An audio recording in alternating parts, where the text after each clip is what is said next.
Another person who I've been following for many years before she passed away is the American actress Elizabeth Taylor.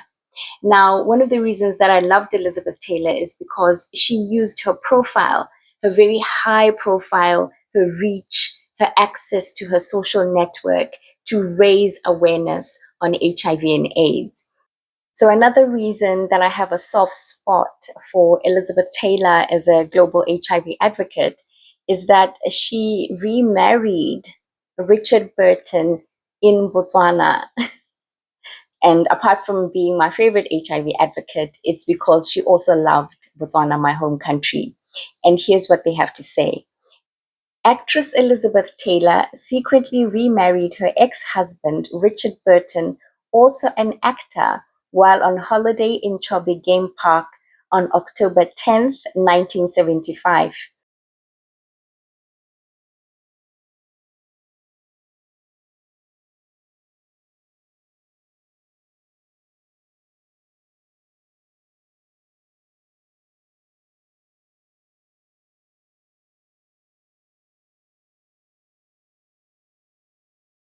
The marriage proceedings were conducted by African District Commissioner Ambrose Masalila and witnessed by two employees of the Chobe Game Lodge, Fred, who was the manager, and Brian, who was the tour guide, in the far-off village of Kasani.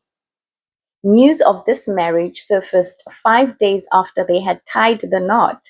This marriage took place only 16 months after the breakup of their first marriage of 10 years and lasted only 9 months. Burton died, Richard Burton, he died at the age of 58 in 1984, while Taylor died at the age of 76 in 2011 from heart failure. And I am now on the Elizabeth Taylor AIDS Foundation page, where she's quoted as saying, "It's bad enough that people are dying of AIDS, but no one should die of ignorance." So that was the kind of babe that she was. Um, Let me see what they say about her story. So they say, "Our story is Elizabeth's story. Compelled by radical compassion and bolstered by moral courage, Elizabeth Taylor became the first globally recognized celebrity HIV and AIDS activist. In the early 1980s, Elizabeth Taylor was famous world over, known for her legendary acting career as well as her extraordinary beauty and glamorous lifestyle. She could always command an audience. When Elizabeth spoke, people listened.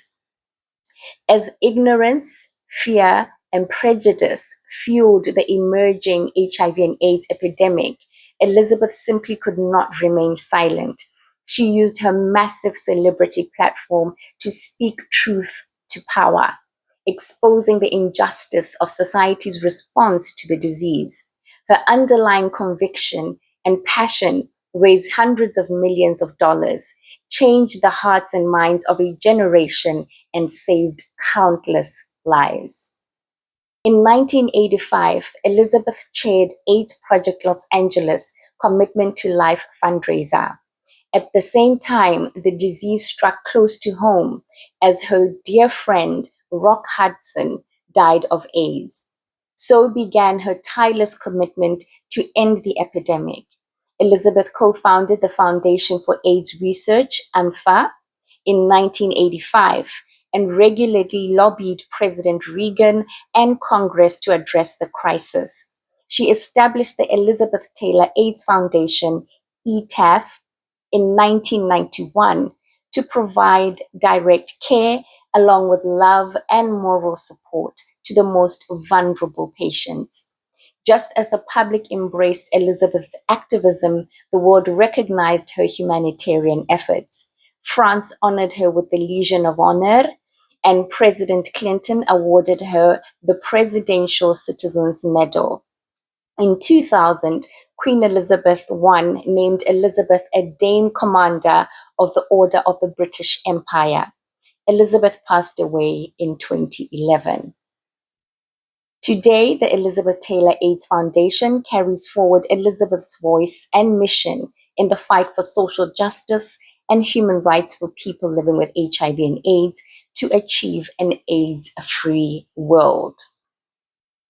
So you can actually join the foundation. You can click on the link here, whether you want to donate or to actively follow the page.